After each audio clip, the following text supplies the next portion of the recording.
أعوذ بالله من الشيطان الرجيم بسم الله الرحمن الرحیم ان اول بیت بے شک پہلا گھر وضع للناس جو لوگوں کے لیے بنایا گیا مقرر کیا گیا للذی البتہ وہ گھر ہے کہ ببکۃ جو بکہ میں یعنی مکہ مکرمہ میں ہے اور وہ گھر مبارکن برکت والا ہے وہدی للعالمین اور تمام جہان والوں کے لیے ہدایت ہے فیہ اس میں آیات بینات بہت سی واضح نشانیاں ہیں. اللہ نے بہت سی نشانیاں اس میں رکھی ہیں. مقام ابراہیم جیسا کہ مقام ابراہیم علیہ السلام تو ایک نشانی اس میں ابراہیم علیہ السلام کا وہ مقام بھی ہے. ومن دخلہ کان آمنا اور جو شخص اس میں داخل ہوگا وہ امن میں آ گیا.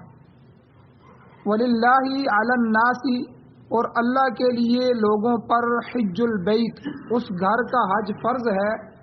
من استطاع الیہ سبیلا اس شخص پر جو اس گھر کی طرف جانے کے لیے استطاعت رکھتا ہو اس کی طرف راستے پر جانے کی اس کے لیے سفر کرنے کی استطاعت رکھتا ہو. ومن کفر اور جس نے کفر کیا انکار کیا فإن اللہ غنی عن العالمین پس بے شک اللہ تعالیٰ تو تمام جہانوں سے بے پرواہ ہے. اللہ تو غنی ہے بے پرواہ ہے اس کو کسی کی فکر نہیں. سورہ آل عمران کی آیت نمبر 96 اور 97 تلاوت ہوئی ہے. آپ نے ترجمہ سماعت فرمایا. اس کے آج دوسرا حصہ ہے درس کا. پہلا حصہ کل گزر چکا ہے جس کا خلاصہ یہ ہے کہ مسلمانوں کا یہ دعویٰ تھا قرآن کا یہ دعویٰ تھا کہ حضور علیہ الصلاۃ والسلام اور ایمان والے جو صحابہ ہیں مسلمان ہیں یہ ملت ابراہیمی پر کہ اصل ملت ابراہیمی ان کی ہے. یہ ملت ابراہیم علیہ السلام کے طریقے پر ہیں. یہود اور نصارہ یہ بھی ان کی اولادوں میں سے ہیں لیکن وہ ملت ابراہیمی سے ہٹ گئے ہیں. اب چونکہ یہ مسلمانوں کا دعویٰ تھا قرآن نے یہ دعویٰ کیا تو اسی نسبت سے یہودیوں نے دو سوال کیے. ایک سوال کا جواب تو اس سے پچھلے درس میں دیا گیا اور ایک سوال کا جواب کل کے درس میں دیا گیا. پہلا سوال انہوں نے یہ کیا کہ اگر آپ کہتے ہیں کہ ملت ابراہیمی پر ہم ہیں تو پھر وہ اونٹ کا گوشت اور اونٹنی کا دودھ تم کیوں استعمال کرتے ہو حالانکہ ملت ابراہیمی میں یہ چیزیں حرام تھیں. تو اس کا تفصیلی جواب گزر چکا ہے کہ اللہ تعالیٰ نے حضور کی زبان سے فرمایا کہ دیکھو ابراہیم علیہ الصلاۃ والسلام تو گوشت کھاتے تھے اور اونٹنی کا دودھ پیتے تھے. یہ صرف حضرت یعقوب علیہ السلام نے منت مانی تھی کہ ان کو جو بیماری تھی وہ بیماری اگر درست ہو گئی تو وہ اپنی مرغوب چیزوں کو چھوڑ دیں گے. تو ان کو یہ مرغوب اور پسندیدہ چیزیں تھیں تو یہ دو چیزیں نظر کی تکمیل کو پورا کرنے کے لیے انہوں نے ان دونوں چیزوں کو چھوڑ دیا. اور نہ تو ابراہیم علیہ السلام کی ملت میں ایسا حکم موجود ہے نہ آپ کی کتاب تورات میں موجود ہے. تم کیوں جھوٹ بولتے ہو اللہ پر اور اللہ کی کتاب کی طرف نسبت کرتے ہو کہ دیکھو تورات میں بھی حرام ہے. حالانکہ تورات میں یہ حرام نہیں کیا گیا. یہ حضرت یعقوب علیہ السلام کی نظر کی وجہ سے انہوں نے خود اپنے اوپر حرام کیا اور تم سب کے لیے ویسے بھی حرام نہیں تھا. وہ تو صرف انہوں نے اپنی ذات کے لیے نظر کو پورا کیا اور ان کی دیکھا دیکھی ان کی اولاد نے بھی اپنے اوپر حرام کر دیا. تو اس لیے یہ ملت ابراہیمی کی خلاف ورزی نہیں ہے بلکہ عین ملت ابراہیمی یہی ہے کہ ابراہیم علیہ السلام خود بھی گوشت جو ہے وہ اونٹ کا کھاتے تھے اور اونٹنی کا دودھ پیتے تھے. اور دوسرا انہوں نے سوال کیا اعتراض کیا کہ دیکھو اچھا تم کہتے ہو ہم ملت ابراہیمی ہیں تو ملت ابراہیمی میں بیت المقدس جو ہے وہ قبلہ رہا ہے. تو یہودیوں کا چونکہ قبلہ عیسائیوں کا قبلہ بیت المقدس تھا تو وہ کہتے تھے وہ تو بیت المقدس قبلہ رہا ہے تم نے قبلہ تبدیل کیوں کیا. حضور نے جو 17-18 مہینے نمازیں پڑھائیں بیت المقدس کی طرف پھر کے جو ہے بیت اللہ کی طرف منہ کر لیا اللہ کے حکم سے وہی آ گئی تو آپ نے قبلہ کیوں تبدیل کیا. اگر آپ ملت ابراہیمی پر ہوتے تو ملت ابراہیمی والا قبلہ بھی باقی رکھتے. تو اس میں ان آیات میں جو ہے اللہ تعالیٰ نے اس دوسرے اعتراض کا جواب دیا جو کل کے درس میں تفصیلی گزر گیا. خلاصہ اس کا یہ ہے کہ دیکھو سب سے پہلا گھر جو اللہ نے بنایا دنیا میں وہ بیت اللہ تھا، بیت المقدس نہیں تھا۔ بیت المقدس کی حرمت اپنی جگہ ہے، اس کی تکریم اور تعظیم اپنی جگہ ہے، لیکن بیت اللہ کی فضیلت سب سے زیادہ ہے۔ تو اور اس کی پھر تعمیر کس طرح ہوئی، حضرت آدم علیہ السلام سے کس طرح اس کی تعمیر کروائی گئی، اور پھر اس کے بعد جو حوادث اور طوفان اور سیلاب آئے، پھر یہ دونوں مقدس مقامات متاثر ہوئے اور ان کی عمارتیں منہدم ہو گئیں۔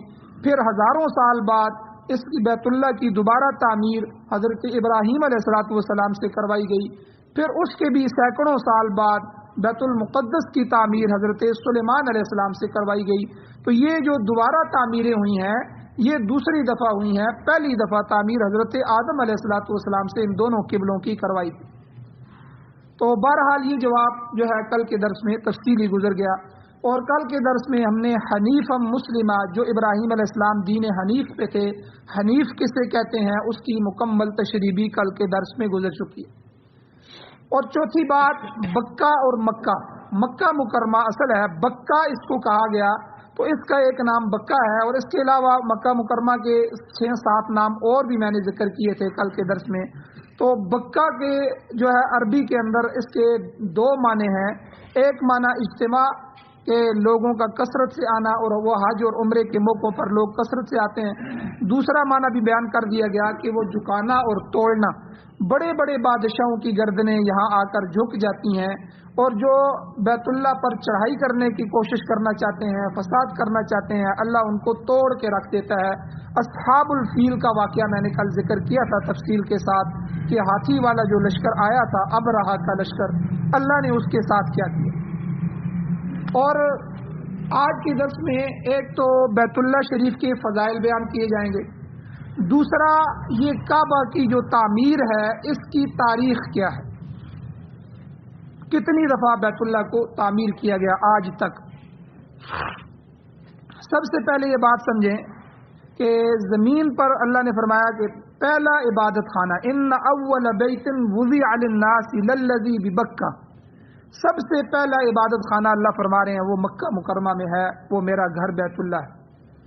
اور اس کے فضائل بھی آگے اللہ نے بیان فرمائے۔ ایک فضیلت اللہ نے فرمائی کہ مبارکن، کہ وہ بڑا ہی بابرکت ہے، یعنی اللہ تعالیٰ کی برکتیں یاد رکھیں 2 قسم کی ہوتی ہیں، یا تو ظاہری برکتیں ہوں یا باطنی برکتیں ہوں۔ دونوں قسم کی برکتیں اللہ جو ہے اپنے نیک لوگوں کو عطا فرماتے ہیں، ان کے ظاہر میں بھی برکت ہی برکت ہوتی ہے، ان کے باطن میں بھی برکتیں ہوتی ہیں۔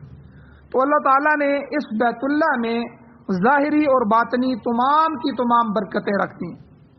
اب برکت کا معنی کیا ہے؟ برکت کہتے ہیں اس زیادتی کو، اس اضافے کو جس میں تقدس پایا جائے۔ تو اللہ آپ کی معاشرے کے اندر عزت کروا دے تو یہ آپ کی عزت جو ہے یہ ایک اضافی چیز ہے جو آپ کو ملی ہے، یہ اللہ کی طرف سے برکت ہے۔ تو اسی طرح جو ہے حرم پاک میں ہر وقت اللہ تعالیٰ کی تجلیات کا نزول ہوتا رہتا ہے، ہر وقت اللہ کی رحمتیں، اللہ کی برکتیں حرم کے اندر اترتی رہتی ہیں، اور اس وقت جو بھی وہاں عابد ہوتا ہے، ہر عابد، ہر عبادت کرنے والا کچھ بھی ہو سکتا ہے، طواف کرنے والا بھی عبادت کرنے والا ہے، تلاوت کرنے والا بھی عبادت کرنے والا ہے، ذکر کرنے والا بھی عبادت کرنے والا ہے، وہاں پر بیٹھ کر بیت اللہ کو دیکھنا بھی عبادت ہے، وہ بھی عابد ہے، وہ بھی عبادت، جو بیٹھ کے صرف دیکھ رہا ہے محبت کی نگاہ سے۔ تو اس لیے وہاں جو بھی عبادت کرنے والا ہے، ہر عابد پر جو ہے وہ تجلیات اترتی ہیں، اور وہ اپنے اپنے حساب سے اس میں سے حصہ لیتا ہے، اس کو اللہ کی طرف سے حصہ ملتا رہتا ہے۔ اب رحمتوں کا نزول وہاں ہر وقت ہوتا رہتا ہے، اور اسی لیے وہاں پر ادا کی جانے والی جو عبادت ہوتی ہے اس کا اجر و ثواب دوسرے مقامات کی نسبت سے بے حد و حساب بڑھ جاتا ہے۔ اب ابن ماجہ کی روایت ہے، ابن ماجہ شریف کی روایت کے مطابق حدیث کی مستند کتاب ہے کہ وہاں پر ایک آدمی ایک نماز پڑھتا ہے تو 1,00,000 نمازوں کا ثواب ملتا ہے۔ آپ اندازہ لگائیں، پڑھی ایک نماز ہے، ثواب اس کو 1,00,000 نمازوں کا مل رہا ہے۔ اور صحیحین کی روایت ہے، صحیح بخاری صحیح مسلم کی، کہ ایک نماز کا ثواب 1,000 نماز کے ثواب کے برابر ہو جاتا ہے۔ تو بہرحال اسی بات سے اندازہ لگایا جا سکتا ہے کہ اللہ تعالیٰ نے باطنی طور پر اس مقام کو کتنی فضیلت بخشی ہے۔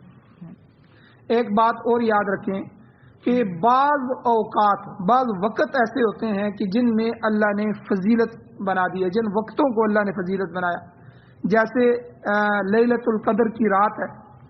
اب رمضان سارا برکت والا ہے، رمضان کے اندر برکتیں ہی برکتیں اترتی ہیں، ٹھیک ہے، پورے رمضان کی برکتیں الگ ہیں، اس کے ایک ایک لمحے کی برکتیں الگ ہیں، لیکن یہ جو لیلۃ القدر کی رات ہوتی ہے تو اس رات کی فضیلت جو ہے یہ سب سے زیادہ ہے۔ اور اسی طرح جمعہ کا دن ہوتا ہے، جمعے کے دن کی بڑی فضیلت ہے۔ اور اسی طرح بعض اور اوقات ہوتے ہیں، وقت ہوتے ہیں جن کے اندر اللہ نے جو ہے تہجد کا وقت ہے، باقی سارے وقتوں سے زیادہ اللہ نے اس میں فضیلت رکھی ہے۔ اور اسی طرح بعض مقامات ایسے ہوتے ہیں جو مبارک ہوتے ہیں، ان پہ اللہ کی برکتیں ہوتی ہیں، جیسے عام مسجدیں ہیں، یا یہ 3 مسجدیں جو میں نے ذکر کی ہیں، مسجد حرام ہے اور مسجد نبوی ہے اور مسجد اقصی ہے۔ اور بعض افراد جو ہیں وہ بڑے مبارک ہوتے ہیں، جیسے علماء، عالم جو ہے، حافظ، قاری، یہ بڑی برکت والے ہیں۔ اور اسی طرح مجاہد ہے، اللہ نے اس کی جہاد کی برکت سے اس کے اندر برکت رکھتی ہے۔ تو اس لیے یہ چیزیں جو ہے برکات کا ذریعہ ہوتی ہیں۔ تو اس لیے ہم جو ہے کوئی عالم سے کوئی غلطی ہو جائے، کہتے ہیں یار عالم ہو کہ اس طرح کر رہے ہو، کیا مطلب کہ اتنی فضیلت اللہ نے دی ہے پھر بھی آپ جو ہے غلطی کر رہے ہیں۔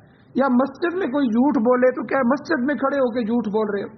تو اس کا یہ مطلب نہیں ہوتا کہ مسجد سے باہر نکل کے جھوٹ بولو، بلکہ مطلب یہ ہوتا ہے کہ باہر کے جھوٹ سے اس جھوٹ کی نحوست اور گناہ سب سے زیادہ ہو جائے گی، کہ باہر بھی جھوٹ بولنا جائز نہیں ہے، اور آپ تو مسجد میں کھڑے ہو کے جھوٹ بول رہے ہیں۔ تو یعنی اسی طرح یہ مقدس مقام ہے بیت اللہ، تو یہاں آپ اندازہ لگائیں اس مقام کی اجر و ثواب کو اللہ دوسرے مقامات کی نسبت سے بڑھا دیتے ہیں، اور بے حد و حساب بڑھاتے ہیں، کوئی حساب نہیں۔ آپ اسی روایت، اسی حدیث سے اندازہ لگائیں کہ ایک نماز کا جو ہے وہ 1,00,000 نمازوں کے برابر ثواب ہو جاتا ہے۔ تو لہٰذا یہودیوں کا یہ دعویٰ اللہ کہہ رہے ہیں غلط ہے کہ وہ کہتے ہیں مسجد اقصی کی فضیلت مسجد حرام سے زیادہ ہے، تو یہ بات نہیں ہے۔ مسجد الحرام جو ہے بیت اللہ شریف، اس کی فضیلت دنیا میں سب مقامات سے سب سے زیادہ ہے۔ یہ تو باطنی طور پر اللہ نے فضیلت رکھی ہے، برکات رکھی ہیں۔ اس کے علاوہ ظاہری طور پر وہاں جو ہے اللہ نے اس کو کتنا بابرکت بنایا ہے۔ یہ مقام جو بیت اللہ کا ہے یہ کثیر الخیر والمنفعت ہے، خیر ہی خیر اور نفع ہی نفع اللہ۔ اس کے جو مکین ہیں وہ خوش نصیب ہیں، کیونکہ حضرت ابراہیم علیہ الصلوۃ والسلام نے ان کے لیے دعا فرمائی تھی اللہ تعالیٰ سے، قرآن مجید میں موجود ہے 2 جگہ۔ انہوں نے دعا کی تھی رب اجعل ھذا بلدا آمنا، اے اللہ میں آپ سے ایک دعا یہ کر رہا ہوں کہ اس شہر کو، مکہ کو امن والا بنا دے، اور ورزق لہ من الثمرات، اور دوسری دعا اے مولا کریم میں یہ کر رہا ہوں کہ اس کے رہنے والوں کو رزق عطا فرما، ثمرات عطا فرما، پھل عطا فرما۔ تو حضرت ابراہیم علیہ السلام کی یہ دونوں دعائیں مکہ کے حق میں قبول ہوئیں۔ تو آپ دیکھ لیں، یاد رکھیں، سب سے بڑی نعمت امن ہے، اور سب سے بڑی برائی بد امنی ہے۔ اگر آپ کے پاس ہر چیز ہے، ہر نعمت ہے، پیسہ ہے، دولت ہے، سب چیزیں آپ کے پاس ہیں، لیکن امن نہیں ہے، اولاد خراب ہو گئی ہے، یا رشتہ داروں سے جھگڑے ہو گئے ہیں، یا قتل و غارت ہو گئی ہے، اب ہر وقت دشمن کا خوف رہتا ہے، تو اتنی دولت کے اندر بھی آپ کے اندر سکون نہیں آئے، بدامنی پیدا ہو گئی، فضا خراب ہو گئی، ماحول خراب ہو گیا، تو یہ نقصان ہے۔ تو اس لیے کسی شہر میں سب سے بڑی نعمت اس شہر کا امن ہے۔ اگر وہ شہر امن سے چل رہا ہے تو غریب بھی گزارا کر لے گا، امیر بھی صحیح چل رہے گا، لیکن اگر بد امنی ہو گئی، قتل و غارت، ڈاکو اور اس طرح کے دوسرے معاملات ہو گئے جو ہے، اور تو ان معاملات میں اس شہر کا امن ضائع ہو گیا، تو سمجھ لیں ہر بندہ بے سکونی میں آ گیا۔ تو اس لیے ابراہیم علیہ السلام نے جو مکہ کے لیے پہلی دعا فرمائی وہ یہی دعا فرمائی، اے میرے رب اجعل ھذا بلدا، اے اللہ اس بلد کو، اس شہر کو آمنن، امن کا گہوارہ بنائی۔ اس لیے یاد رکھیں حضور علیہ الصلوۃ والسلام نے فرمایا کہ دجال جو ہے یہ بد امنی کا منبع ہے، یعنی جہاں سے بدامنی پھوٹتی ہے، سب سے بڑی گمراہی اور سب سے بڑا امتحان اس امت کا دجال ہو. اس لیے حضور علیہ الصلوۃ والسلام نے دجال سے بڑا ڈرایا. لیکن حضور نے حدیث میں یہ بھی ارشاد فرمایا کہ مکہ اور مدینہ پوری دنیا میں یہ دو ایسے مقام ہیں کہ دجال پوری دنیا کی سیر کرے گا، پوری دنیا میں گھومے گا، لیکن ان دو شہروں میں داخل نہیں ہوگا. اس کی وجہ کیا؟ حضور نے فرمایا اللہ تعالیٰ نے ان دو شہروں پر فرشتوں کے پہرے لگا دیے ہیں، اور فرشتے پہرے دے رہے ہوں گے، اور جب دجال دور سے دیکھے گا وہ محسوس کر جائے گا، وہ اس شہر میں داخل ہونے کی ہمت نہیں کرے گا. تو آپ اندازہ لگائیں اللہ نے کتنا امن والا بنایا کہ دنیا کی سب سے بڑی بد امنی بھی جب آ جائے تو وہ ان شہروں کو متاثر نہیں کر سکتی. یہ دونوں شہر، ایک اللہ کے نبی کی جو روزے والا شہر ہے مدینہ، اور ایک اللہ کے نبی کی پیدائش والا شہر ہے مکہ، تو ان دونوں شہروں کو اللہ نے بابرکت بنا دی. اور دوسرا جو اللہ کے نبی حضرت ابراہیم علیہ السلام نے جو دعا کی تھی، تو دوسری دعا کہ ورزق اہلہ من الثمرات، اے اللہ ان کو پھلوں والا شہر بنا، ان کو ان کا رزق پہنچا. اچھا آپ دیکھیں مکہ میں جو حضرات گئے ہیں حج کے لیے، عمرے کے لیے، مکہ میں زرعی زمین کوئی نہیں ہے، زراعت کی زمین ہے ہی نہیں، پہاڑ ہیں، اور جو پہاڑ ختم ہو جاتے ہیں تو وہاں ریت شروع ہو جاتی ہے، ریگستان ہے. یعنی ایک ایسا شہر کہ جہاں کوئی زراعت نہیں ہے، اس کے لیے دعا پیغمبر کر رہا ہے، اے اللہ ان کو پھلوں سے محروم نہ کر، ہر قسم کا پھل اے اللہ ان کو پہنچا. اور آج ہم پوری قوم، پوری دنیا وہاں اس دعا کی قبولیت کا ثمرہ اپنی آنکھوں سے دیکھ رہے ہیں کہ وہ وادی غیر ذی زرع جس کو قرآن نے فرمایا کہ جہاں زراعت ہو ہی نہیں سکتی، اس وادی کے اندر ہر چیز پہنچ رہی ہے اور کثرت سے پہنچ رہی ہے. بلکہ دنیا کے اندر دنیا کا ہر پھل وہاں پہنچتا ہے، بلکہ سب سے پہلے پہنچتا ہے. مکہ والوں میں یہ بات مشہور ہو گئی کہ طائف کے اندر باغات بہت زیادہ ہے، کہ طائف کے اندر جو پھل تیار ہوتا ہے تو وہ پھل پہلے خود نہیں کھاتے، پہلے مکہ میں بیچتے ہیں، مدینہ میں بیچتے ہیں. تو یعنی ان کے اپنے کھانے سے پہلے بھی وہ پھل یہاں پہنچتا ہے، اور وہ برکت کے لیے بیچتے ہیں کہ ہم نے یہ پہلے جو پھل اتاریں گے ہم یہ خود نہیں کھائیں گے، یہ اللہ کے ان گھروں میں بھیجیں. اگرچہ وہ تجارت کرتے ہیں لیکن وہ پھل وہاں پہنچتا ہے. اور دنیا کے آپ جو بھی حاجی جاتے ہیں، ہر چیز دنیا کی، امریکہ کی بنی ہوئی ہو، آسٹریلیا کی بنی ہوئی ہو، کوئی چیز بھی ہو، ٹھیک ہے، بنائی ہوئی ہو یا پھلوں میں سے کوئی چیز ہو، وہاں وہ چیز، ہر چیز وہاں پہنچ رہی. تو یہ ابراہیم علیہ الصلوۃ والسلام کی دعا ہے. تو اس لیے یہ انتہائی بابرکت ہے. اللہ نے اس کو یہاں ان آیتوں میں فرمایا کہ فیہ آیات بینات، کہ اللہ تعالیٰ نے ببکۃ مبارکن، اللہ نے اس کو برکت والا بنایا. اور دوسرا اللہ نے فرمایا وہدی للعالمین، تمام جہان والوں کے لیے یہ ذریعہ ہدایت. دوسری چیز حضور علیہ الصلوۃ والسلام نے ارشاد فرمایا، حدیث میں آتا ہے لا تشد الرحال الا الى ثلاثۃ مساجد، کجاوے نہ کسے جائیں، یعنی سفر نہ اختیار کیا جائے مگر ان 3 مسجدوں کی طرف.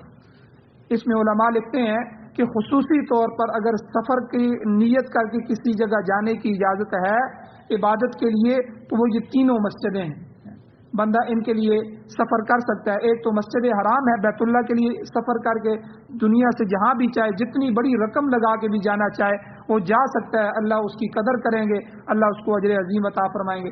دوسرا مسجد نبوی ہے، یعنی مدینہ کے لیے خاص طور پہ وہاں جانے کے لیے وہ نیت کر سکتا ہے. تیسرا مسجد اقصی ہے، تو فلسطین کے اندر بیت المقدس میں مسجد جو اقصی ہے، یہ تینوں جگہ ہیں. حضور نے فرمایا لا تشد الرحال الا الى ثلاثۃ مساجد، کہ نہ سفر اختیار کیا جائے، کجاوے اونٹوں کے، اس وقت اونٹوں پہ سفر کرتے تھے اس لیے کجاوے نہ کسے جائیں مگر ان 3 مسجدوں کی طرف. تو اس کا مطلب یہی ہے کہ یہ تینوں مقامات مرکز ہدایت ہیں، ہدایت کے چشمے ان سے پھوٹ رہے ہیں. تاہم ان میں سے خانہ کعبہ کو اللہ نے سب سے زیادہ فضیلت عطا فرمائی ہے، تینوں میں سے بیت اللہ سب سے فضیلت والا، اسی لیے وہاں پر عبادت کا ثواب بھی سب سے زیادہ ہے. اور دوسرا دیکھیں کہ اللہ نے نبی آخر الزمان علیہ الصلوۃ والسلام کو بھی وہاں پیدا فرمایا، حضور کی پیدائش کی وہ جگہ ہے. اور تیسرا وہاں دیکھیں کہ قرآن پاک کے نزول کا وہ مرکز ہے، قرآن وہاں نازل ہوا ہے. اور چوتھی بات یہ کہ مسلمانوں کی ابتدائی جماعت وہاں تیار ہوئی ہے. صحابہ اکرام جو وہاں تیار ہوئے ہیں کہ جنہوں نے اللہ کے دین کو پوری دنیا میں جاری و ساری کر دیا، پہنچا دیا، تو یہ جو ہے وہاں پیدا ہوئے ہیں اور یہ جماعت وہاں تیار ہوئی ہے، مقدس برگزیدہ ہستیاں اور جماعت. تو اس لیے اس کو اللہ نے سب سے زیادہ فضیلت عطا فرمائی. اچھا، علماء مکہ مکرمہ کی جو مرکز ہدایت ہونے کی مثال ایک دیتے ہیں کہ یہ پوری دنیا کے لیے ہدایت کا مرکز کیوں ہے. آج یہود و نصارہ کا ٹارگٹ جو ہے یہ حرم اور اس کے ارد گرد کے شہر کیوں بنے ہوئے ہیں. تو علماء مثال دیتے ہیں جس طرح بچہ ماں کے پیٹ میں ہوتا ہے، اس کی ساری دنیا یہ ماں کی پیٹ ہوتی ہے، تو اس وقت بچے کو زندہ رکھنے کے لیے جو خوراک پہنچائی جاتی ہے وہ ماں کے ناف سے دی جاتی ہے. ماں کے ناف سے اس کو خوراک پہنچائی جاتی ہے. ناف جو ہے یہ انسانی جسم کا مرکز ہے. آپ دیکھیں سر سے لے کر پاؤں درمیان میں ناف ہوتی ہے. بالکل یہ پورے جسم کا ایک مرکز ہے، جسم کو ایک کنٹرول کرتا. بظاہر تو ہمیں یہ صرف ناف نظر آتی ہے، لیکن یہ پورے جسم کو ایک قسم کا کنٹرول رکھتی ہے. تو اس کے ذریعے بچے کو خوراک پہنچا کر اس کی نشوونما کی جاتی ہے. اسی طرح بیت اللہ پوری دنیا کا مرکز ہے اور اس کے ذریعے تمام بنی نوع انسان کو روحانی غذا پہنچائی جاتی ہے. ہدایت روحانی غذا ہے. تو جب تک، اسی لیے پچھلے کل کے درس میں گزرا کہ جب تک بیت اللہ باقی رہے گا تو دنیا باقی رہے گی، اور اگر اللہ کا یہ گھر ختم ہو گیا تو سمجھ لیں دنیا بھی ختم ہو گئی. تو اس لیے یہ فضائل بیت اللہ میں سے ایک یہ بھی فضیلت ہے کہ اس کو وسط البلاد کہتے ہیں، شہروں میں سے درمیانہ شہر. مکہ یا بکہ کا ایک معنی، تیسرا معنی، دو معنی تو کل بیان ہوئے، تیسرا معنی وسط کے بھی ہیں، درمیان کے بھی ہیں. یہ پوری دنیا کا وسط ہے. عجیب بات ہے، آپ پوری دنیا کو ناپ لیں، اس کا درمیانہ یہ مکہ آئے گا، بالکل درمیان میں. بلکہ سائنسدانوں نے کہا ہے کہ ایک یو جو ہے، یو انگلش کا یو ہوتا ہے، یہ مقناطیس کا ایک یو جو ہے یہ زمین کے نیچے سے گزر رہا ہے. اس یو کا بالکل جو درمیان ہے وہ بیت اللہ کے نیچے ہے. یعنی پوری دنیا کے اندر جو کشش ثقل ہے جس نے زمین کو قابو کیا ہوا ہے. آپ دیکھیں یہ زمین کے اندر اللہ نے ایک کشش ثقل رکھی ہے، اس لیے ہم کسی چیز کو اوپر پھینکتے ہیں وہ نیچے آ جاتی ہے، اور ہر چیز بیٹھی ہوئی ہے، ہمارے مکان محل ہر چیز بیٹھی ہوئی ہے اپنی جگہ پہ. ورنہ آپ یہاں سے تھوڑا سا اوپر فضا میں چلے جائیں تو ایک ٹینک بھی اس طرح گھوم رہا ہوتا ہے، یعنی اس کا اپنا وزن نہیں رہتا. کشش ثقل ختم ہو جاتی ہے. زمین کو کسی چیز نے چاروں طرف سے نیچے بٹھایا ہوا ہے، قابو کیا ہوا ہے. تو یہ جو کشش ثقل ہے یہ بیت اللہ کے نیچے سے گزر کے اس طرح جاتے ہیں. پوری دنیا کا مرکز.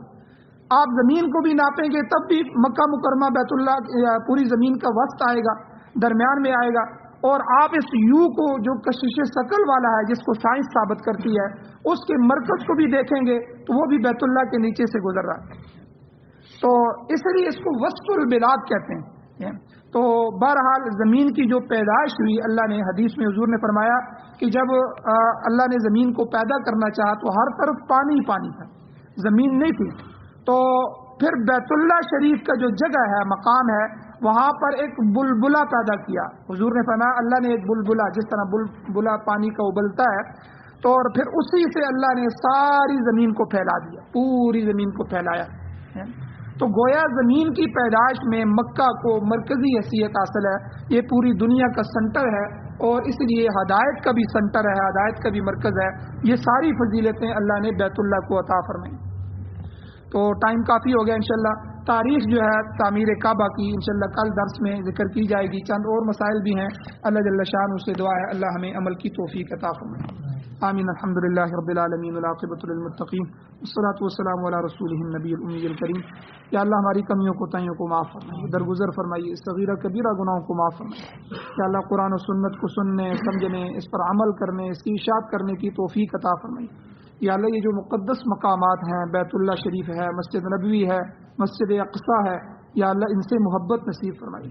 یا اللہ یہ پیغمبروں کا مسکن رہا ہے، پیغمبروں کی سرزمینیں رہی ہیں، یا اللہ ان سے محبتیں نصیب فرمائیے. یا اللہ یہ سب ہمارے مراکز ہدایت ہیں، یا اللہ ان کی حفاظت فرمائیے.